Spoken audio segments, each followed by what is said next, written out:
में भी ऐसे ही योग में कहा, अष्टाचक्रा नवद्वारा देवानाम पुरयुध्या तस्याम हिरण्यः कोशः स्वर्गो ज्योतिषावृता।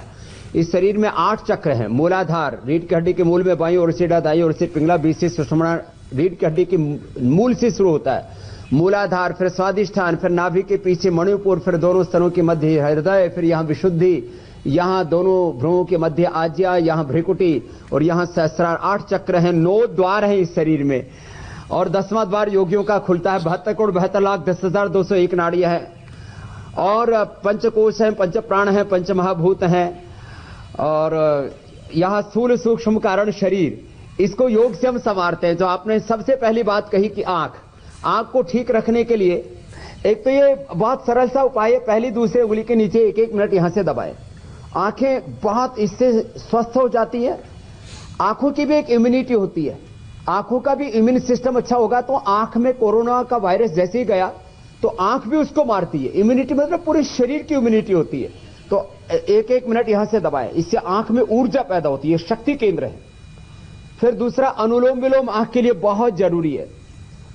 जो बच्चे हैं, जवान हैं, जिनको उच्च रक्तचाप हृदय रोग नहीं है, वे शीर्षासन या सर्वांग आसन कर ले, दोनों में से एक, तो वह बहुत जरूरी है।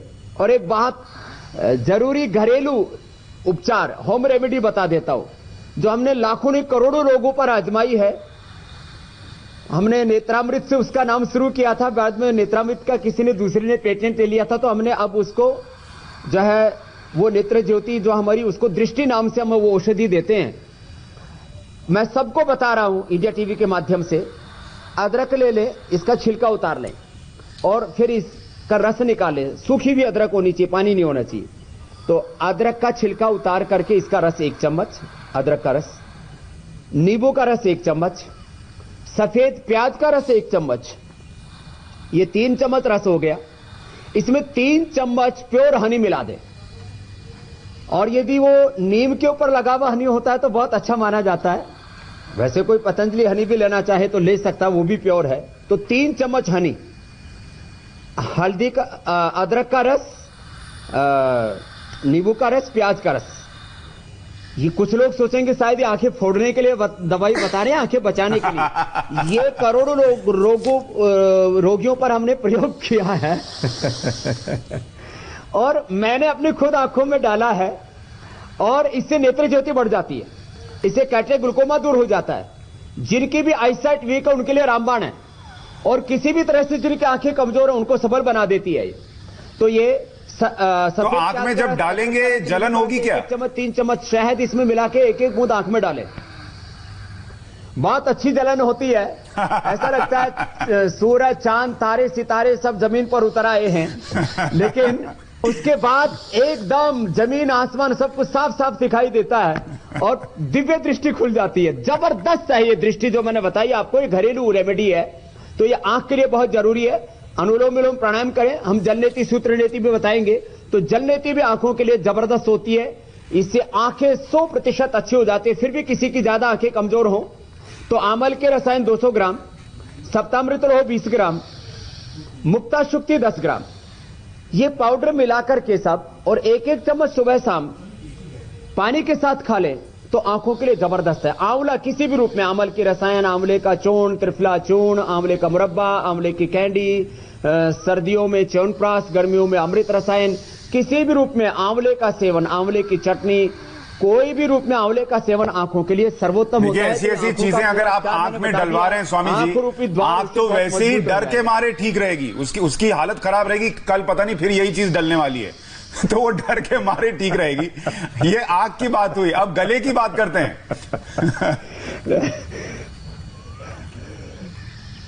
गले के लिए देखो, ये आंख के लिए कोई मजाक में ना ले, हम मजाक में थोड़ा हास्य के साथ, विनोद के साथ इसलिए बताते हैं कि आपको हंसी हंसी में हम बड़ी बड़ी बातें बता देते हैं, बिल्कुल, लेकिन ये बहुत जबरदस्त है। अब गले के लिए बात आती है, गले में खराश, गले में खांसी।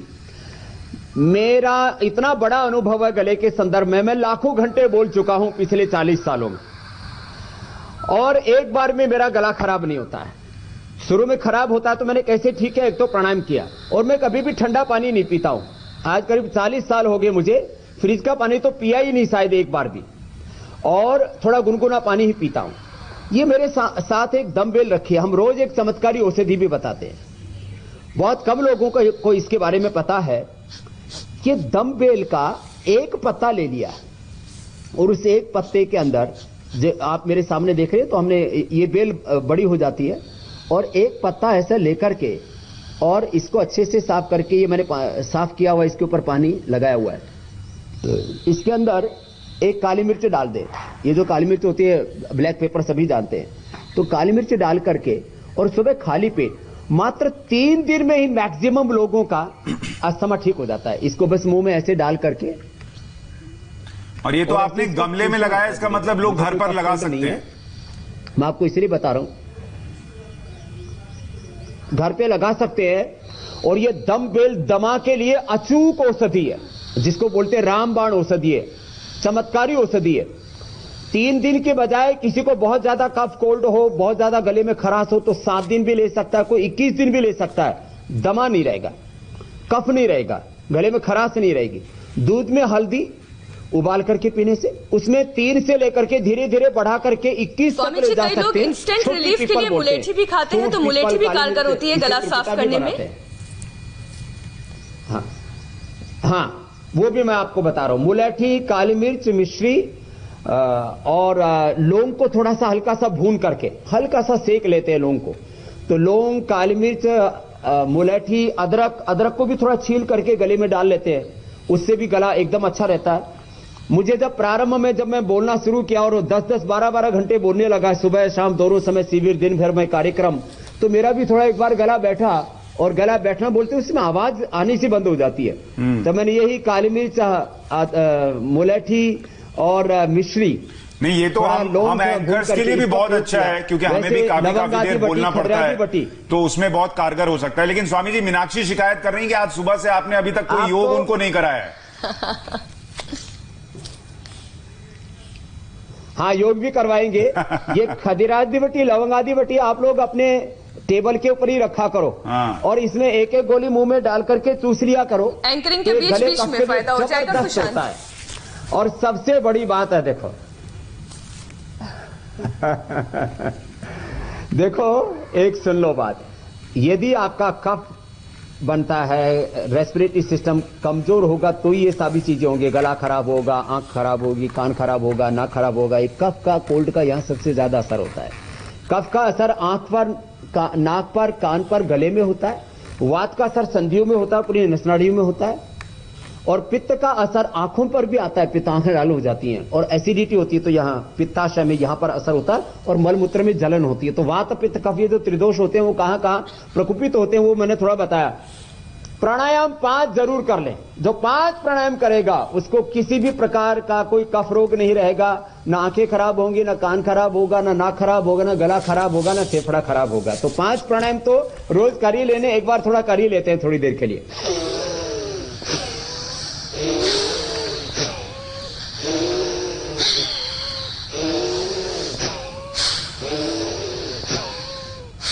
तो ये 1 मिनट से लेकर के 2-3 मिनट सामान्य गति, मध्यम गति, और जो जवान हैं, यंगस्टर्स हैं, वो तो स्पीडली ऐसा कर सकते हैं।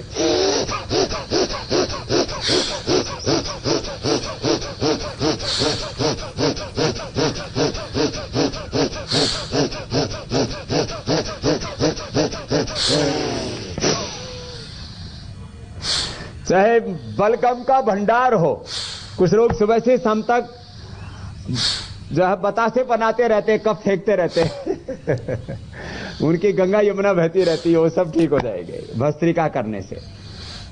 तो ये रेस्पिरेटरी सिस्टम के लिए जबरदस्त है। दूसरा कपालभाति, ये भी कफ के लिए, कोल्ड के लिए, एलर्जी के लिए, जिनको भी किसी भी प्रकार से allergic rhinitis, sinusitis, asthma, bronchitis और लंग फाइब्रोसिस जैसे रोगों को भी हमने ठीक किया। कपालभाति 10 से 15 मिनट। और फिर जिनका गला बहुत खराब रहता है, कफ कोल्ड रहता है, स्नोरिंग, स्लीप एपनिया रहता है, टॉन्सिल्स तक हो जाते हैं, खांसी सी रहती है, गले में कफ सा टपकता रहता है, उनके लिए भी ये है उज्जाई। ऐसे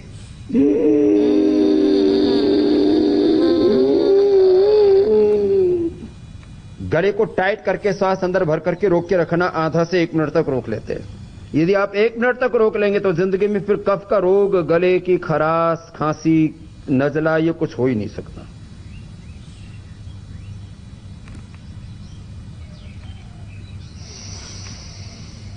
मैं तो कहता हूं 1 मिनट आपने रोक लिया तो आपका सेल्फ टेस्टिंग भी हो जाता है कि आपको कोरोना पॉजिटिव है कि नेगेटिव। यदि आपने 1 मिनट रोक लिया तो आप नेगेटिव है। मैं तो चेक कर रहा था कि मीनाक्षी ने वाकई से पोस्चर बनाया है या धीरे धीरे सांस भी ले रही हैं।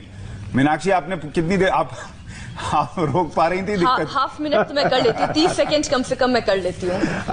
और मैंने स्वामी जी योग की शुरुआत की थी आपके साथ, तो इंडिया टीवी के दर्शकों को बता दूं 10 सेकंड से ज्यादा मैं रोक नहीं पाती थी सांस को, लेकिन आज मैं फिर 30 से 40 सेकंड रोक लेती हूँ।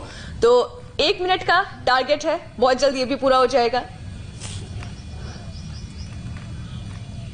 हो जाएगा। मैं 2-2.5 मिनट तक रोक लेता हूं तो इससे रेस्पिरेटरी सिस्टम बड़ा स्ट्रांग हो जाता है, ब्रेस्ट का भी पूरा विकास हो जाता है। और जिन पुरुषों की छाती जो है, किसी का तो एस मॉडल जैसा होता है पूरा सीना, किसी की छाती अंदर ऐसे सिकुड़ी हुई होती है जैसे कोई फ्लाइट भरने वाला है, ऐसे दुबले पतले हवा में उड़ान भरते रहते हैं। तो उन उड़नता स्त्रियों के लिए भी अच्छा है कि वो थोड़ा ये प्राणायाम कर लेंगे तो बॉडी अच्छी बन जाएगी, बॉडी की शेप अच्छी आ जाएगी 1 से 2 मिनट तक। ये स्वामी जी, कल आपने कहा था कि सूर्य भेदी प्राणायाम या सूर्य भेदी योगाभ्यास हमें करना चाहिए, और ये किस तरीके से कारगर साबित होता है? सबसे पहले तो मैं आपसे ये जानती हूँ कि ये सूर्य भेदी योगाभ्यास क्या है? तो किसी किसी के दोनों नाक बंद होते हैं, तो वो पहले थोड़ा भस्त्रिका कपालभाति कर लें, और फिर भी जिनके बंद हो तो थोड़ा वो षडबिंदु तेल, अणु तेल या सरसों का तेल नाक में डाल लें। फिर बाद में जल नीति, सूत्र नीति भी बताएंगे। ऐसे काली मिर्च, 5 काली मिर्च और 5-7 बादाम ऐसे चबा करके खा लें तो नाक खुल जाते हैं एकदम। ऐसे भी यदि दाएं नाक बंद है तो बाएं कान में रोया डाल लें, और बायां बंद है तो दाएं कान में डाल लें, और दोनों ही बंद है तो दोनों कान में थोड़ी देर रोया डाल करके रख लें। इससे नाक खुल जाते हैं। और नाक खोलने के लिए ये जो रिंग फिंगर है इसके टॉप पर ऐसे दबा लें तो इससे भी नाक खुल जाते हैं, साइनस का पॉइंट है।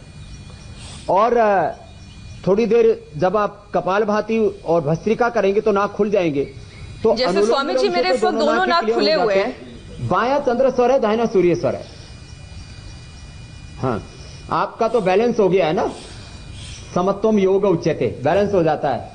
बॉडी का, माइंड का, थॉट्स का, इमोशंस का, एनर्जी का, सबका संतुलन हो जाता है। तो सूर्य भेदी प्राणायाम यह होता है, दाएं नाक से लेना और यथाशक्ति अंदर रोक करके बाएं से छोड़ना, अथवा बिना ही रोके बार बार दाएं से लो, बाएं से छोड़ो। ऐसे इसके 11 से 21 चक्कर कर लिए।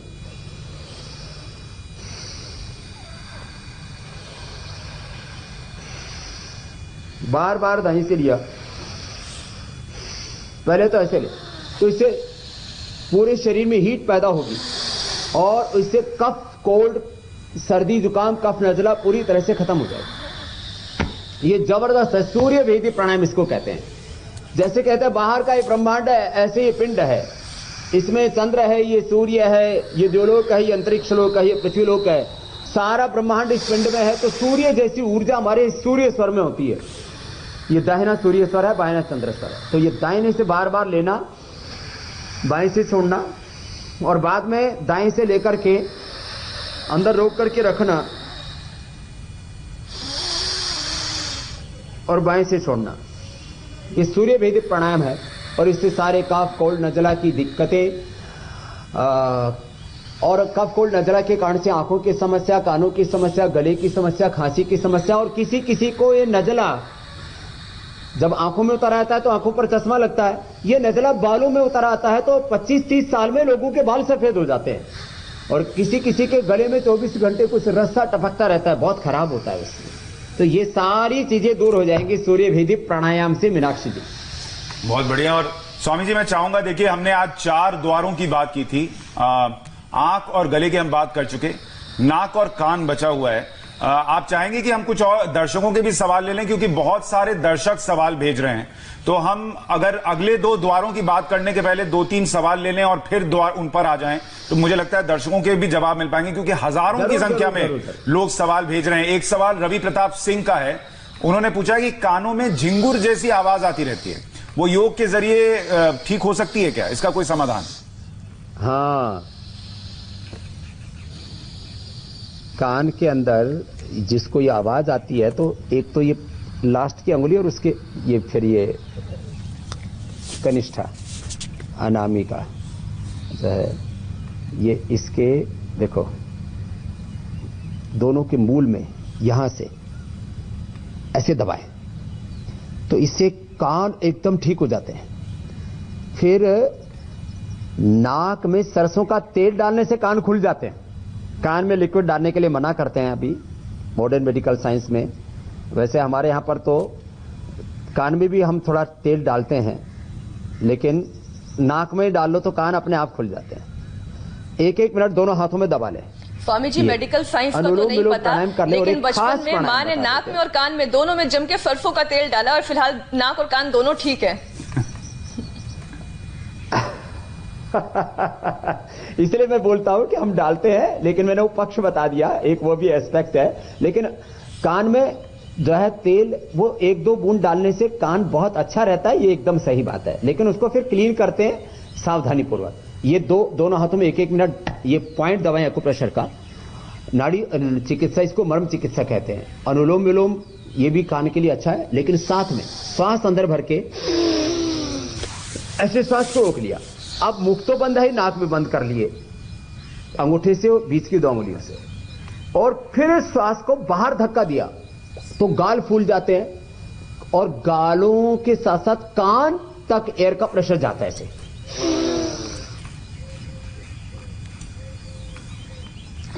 कई बार स्वामी जी फ्लाइट में ट्रैवल करते हुए कान बंद, ये मेरी दाढ़ी में शायद मेरे कपोट पूरे ना दिखें, आपके पूरे दिखेंगे। स्वामी जी, कई बार फ्लाइट में ट्रैवल करते हुए भी कान बंद हो जाते हैं। उस वक्त मुझे पता नहीं था कि ये योगाभ्यास होता है, लेकिन मैं ऐसी नाक बंद करके हवा जो है अपने कान में डालने की कोशिश करती थी। आज मुझे पता चल रहा है कि ये योगाभ्यास है। ये इससे ये चीज ठीक हो जाती है। इसको कर्णनाद बोलते हैं हमारे आयुर्वेद में, और उसका इलाज है। फिर भी जिसको बहुत ज्यादा ही समस्या होती है कर्णनाद की, उसको सारी वाद्यावटी 2-2 गोली और शिलाजित रसायन 2-2 गोली सुबह शाम दे देते हैं, तो पूरी तरह से कर्णनाद ठीक हो जाता है। किसी को तो बढ़ जाता है तो फिर रात को नींद तक नहीं आती है, दिन में चैन नहीं पड़ता है। तो सारी वाद्यावटी और शिलाजित रसायन, ये इसकी औषधि भी है, वो भी साथ में बता दिया। आपने इसका उपचार बता दिया, और इससे कान में जो झिंगुर जैसी आवाज आ रही थी वो पूर्णतः ठीक होगी, स्वामी जी कह रहे हैं। और इसके बाद भी ना ठीक हो तो कमरा चेक कर लीजिए, हो सकता है वाकई झिंगुर ही घुसा हुआ हो। तो उसके लिए स्वामी जी को आप दोष ना दें। लेकिन अब दूसरा सवाल ले लेते हैं। पारस संधू ने यह सवाल भेजा है, 18 साल के हैं, उनकी हथेली और तलवे से काफी पसीना निकलता है, ऐसा क्या करें कि इस समस्या से निजात मिले? जिनको भी हथेली में और पैरों के तलवों में पसीना आता है, पूरे शरीर से पसीना जरूर आना चाहिए, उसके लिए सूर्य नमस्कार कीजिए, प्राणायाम कीजिए, जरूरी है। लेकिन मुझे 1 बूंद भी पसीना हथेली में या पैरों के तलवों में नहीं आता है।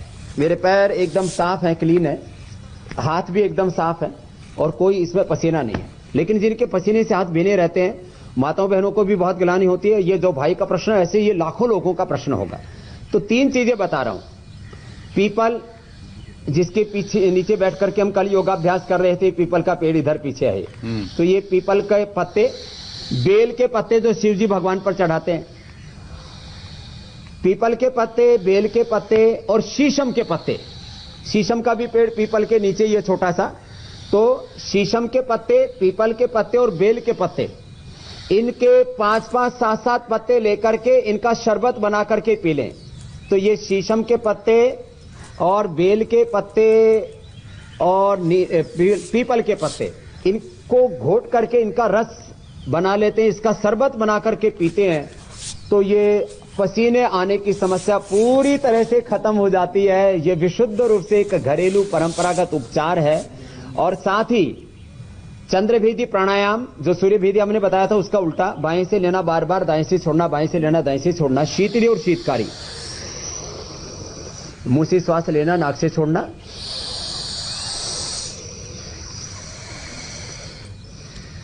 ये शीतली, जीवा बाहर निकाल के दांतों के पीछे जीभ लगा करके।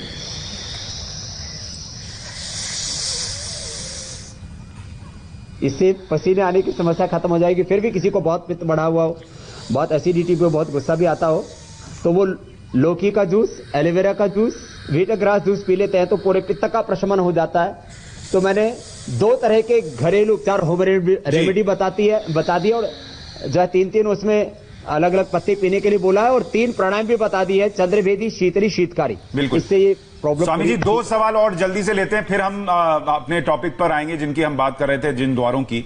अगला सवाल दिल्ली से एसके पसरीचा जी ने भेजा है। 8 महीने से आईबीएस इरिटेटेड बॉल सिंड्रोम से ग्रस्त हैं। ये सभी टेस्ट नॉर्मल हैं, गेहूं से उनका पेट खराब हो जाता है, वो ग्लूटेन फ्री डाइट भी लेते हैं।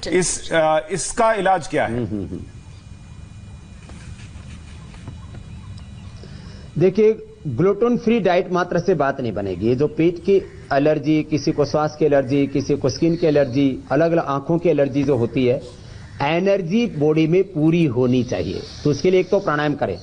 तो जिनको खाने पीने की, किसी को दूध नहीं पिया जाता, किसी को दही नहीं खाया जाता, किसी से अलग अलग चीजों से एलर्जी है, किसी को वीट से एलर्जी है, किसी को घी से एलर्जी है, तो कपालभाति प्राणायाम तो जरूर करें। साथ में ही मुनक्का, कपालभाति मीनाक्षी जी आप करते रहिए, मुनक्का, अंजीर, 5 से 7 मुनक्के, 3 से 5 अंजीर, ये रात को भिगो के सुबह खा ले, सुबह भिगो के रात को खा ले। खाने में अनार जरूर खाएं, और खाने का जो सीक्वेंस है, पहले सलाद खाएं, बाद में फलों में अनार, पपीता, सेब जरूर लें, और पका हुआ खाएं बाद में। थोड़े दिनों के लिए घी, मीठा बंद कर दें। घी, मीठा और दूध, 3 चीजें दुश्मन हैं इरिटेबल बाउल सिंड्रोम की, और फिर ये बाद में कोलाइटिस बन जाता है। इसमें विदेशों में प्रॉन्स भी खाते हैं, लेकिन वो इतना इफेक्टिव नहीं होता, उससे ज्यादा इफेक्टिव अनार होता है। फिर भी किसी को बहुत ज्यादा प्रॉब्लम रहती है तो कुटज जा अरिष्ट 4-4 चम्मच, या कुटज घनवटी और चित्रकाटवती 2-2 गोली खा लेते हैं तो इरिटेबल बाउल सिंड्रोम की प्रॉब्लम 100% ठीक हो जाती है। कपालभाति प्राणायाम के साथ मंडूक आसन और उत्तान पादासन, ये 2 आसन भी कर लेंगे तो पेट 100% परफेक्ट हो जाएगा। किसी भी तरह की कोई इरिटेबल बाउल सिंड्रोम की समस्या नहीं होगी। सुशांत जी, बहुत बढ़िया। एक और दर्शक का सवाल लेते हैं।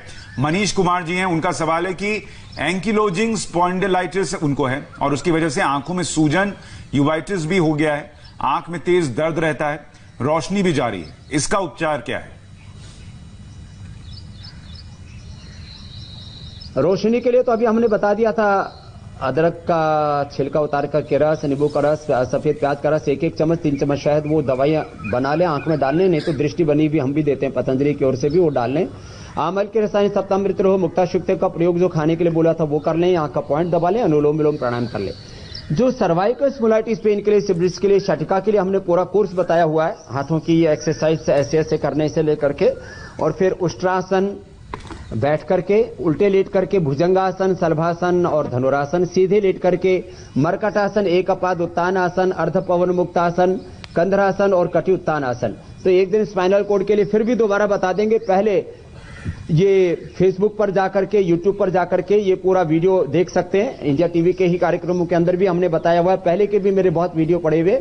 तो ये आसन डेली करें, प्राणायाम डेली करें, और दूध में हल्दी, शिलाजीत, थोड़ा चंद्रप्रभा टी, त्रोदशांग गुग्गुल और अश्वशिला कैप्सूल, ये लगातार खा लें। 3 अश्वशिला 2-2 ले लें, चंद्रप्रभा 1-1 ले लें, और त्रोदशांग गुग्गुल 1-1 गोली सुबह, दोपहर, शाम 3 बार ले लें, और दूध में थोड़ा सा हल्दी और शिलाजीत ले लेते हैं तो पूरी स्पाइनल कोड 100% अच्छी हो जाती है।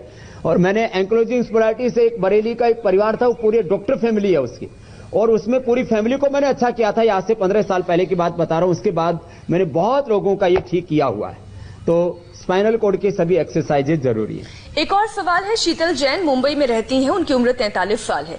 पिछले 2 साल से वो जबड़े और सर्वाइकल डिस्टोनिया से परेशान है, इनका क्या इलाज है?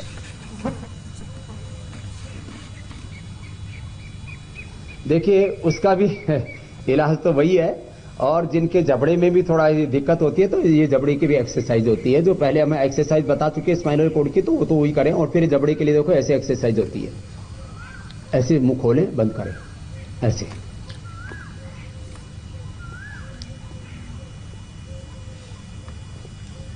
ऐसे 25-50 बार कर ले तो पूरा जबड़ा अच्छा हो जाएगा मीनाक्षी जी।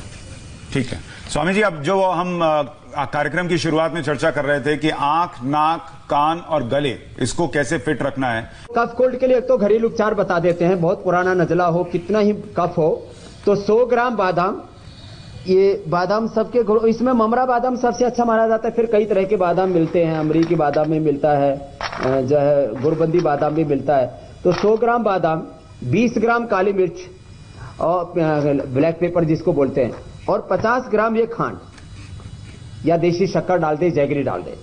ये एक एक चम्मच सुबह शाम ले ले तो किसी भी तरह का जो कफ नजला है वो पहले ही दिन से ठीक होने लगता है। पेट भी बहुत अच्छे से साफ होने लगता है। बस जिनको शुगर है वो ये जो शक्कर है वो 10-20 ग्राम डाले, ज्यादा ना डाले। फिर एक एक चम्मच च्यवनप्राश भी खा लें, वो भी बहुत अच्छा होता है। दूध में हल्दी और शिलाजीत ले लें, वो भी बहुत अच्छा होता है कफ कोल्ड के लिए। त्रिकुटा, सौंठ, पीपल, काली मिर्च, ये घरेलू उपचार हमारे यहाँ, होम रेमेडी। सौंठ, पीपल, काली मिर्च, छोटी पीपल, पीपल का मतलब पीपल का पेड़ नहीं, छोटी पीपल, बड़ी पीपल आती है। सौंठ, पीपल, काली मिर्च, इसका पाउडर बराबर मिलाकर के बनाते हैं, इसको त्रिकुटा कहते हैं। यही त्रिकुटा स्वासारी और सीतोपलादी, हमारे यहाँ ये त्रिकुटा सदियों से बनाया जाता है। तो त्रिकुटा, सीतोपलादी और ये स्वासारी, इसके ऊपर तो हमने साइंटिफिक रिसर्च भी कर लिया है कि एलोपैथी की कफ और एलर्जी की दवाइयों से ज्यादा इफेक्टिव है ये स्वासारी, त्रिकुटा और सीतोपलादी। तो इसको शहद के साथ एक एक चम्मच खा ले तो जिनको भी खांसी होती है, कफ है, नजला है पुराने से पुराना, वो सब इससे ठीक हो जाता है। ये तो खाने की बात हो गई। अब जिनको कफ कोल्ड है वो गर्म पानी पिए, ठंडा पानी ना पिए। थोड़े दिन घी खाना बंद कर दे। दूध भी पिए तो हल्दी डाल करके पिए, अकेला दूध ना पिए। हल्दी और शिलाजीत के साथ, च्यवनप्राश के साथ दूध ले। थोड़े दिन दही छाछ भी बंद कर दे।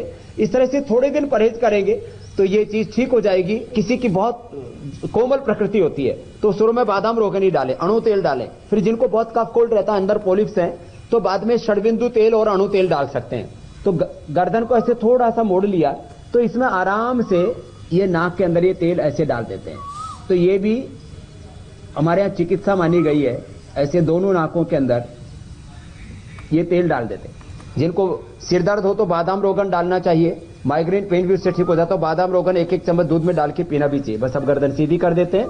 तो ऐसे ये जैसे मैंने तेल डाला है, ऐसे नाक के अंदर तेल डाला जाता है। ये औषधि है हमारे यहाँ पर। ऊर्ध्व जत्रु रोग बोलते हैं उनको, कि गले से ऊपर वाले जितने भी लोग, गले के लिए, कान के लिए, आंख के लिए, नाक के लिए, ये तेल डालना अपने आप में एक बहुत बड़ी चिकित्सा पद्धति है, जिसके बारे में मैंने अभी आपको बताया। देखिए, आपने जिस तरीके से आज बताया, बहुत सारे लोगों को फायदा होगा। और मुझे लगता है कईयों के नाक इतने खुल जाएंगे कि बगल के घर में क्या बन रहा है ये भी वो सूंघ कर बता सकते हैं। और मीनाक्षी के पड़ोसी को तो बहुत दिक्कत होने वाली है, इतने अच्छे व्यंजन बनाती हैं। और एक बात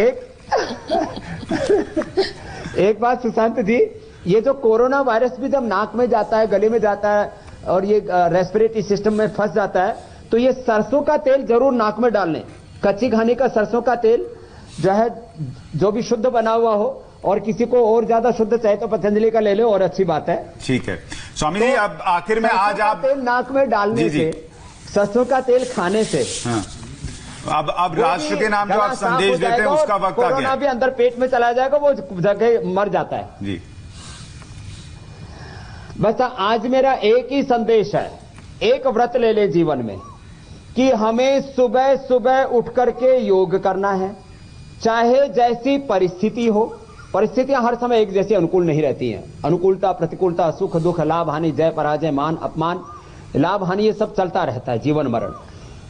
चाहे जैसी परिस्थिति हो, चाहे जैसी मनस्थिति हो, जीवन अनादि और अनंत है, इसमें चित्त की प्रवृत्तियों का प्रवाह भी अनंत है। चाहे जैसी परिस्थिति, चाहे जैसी मनस्थिति हो, सुबह सुबह योग करना। और यदि इंडिया टीवी के साथ देख करके योग कर लें, एक काम अच्छा कर लिया तो पूरा दिन अच्छा हो जाएगा, पूरी जिंदगी अच्छी हो जाएगी। बहुत से लोग पूछते, बाबा जी आपने बहुत कहा था मोदी जी आएंगे, अच्छे दिन लाएंगे, वो अच्छे दिन कब आएंगे? मैंने कहा भैया जो राजनीतिक, आर्थिक, सामाजिक दृष्टि से जो अच्छे दिनों की कल्पना है, कामना है, वो एक अलग विषय है। जो योग करेगा उसका दिन अच्छा होगा, उसका जीवन अच्छा होगा, उसके अच्छे दिन जरूर आएंगे। यही आज का संदेश है। तो हर दिन मेरे साथ इंडिया टीवी पर योग जरूर देखते रहिए और करते रहिए, यही आज का संदेश है।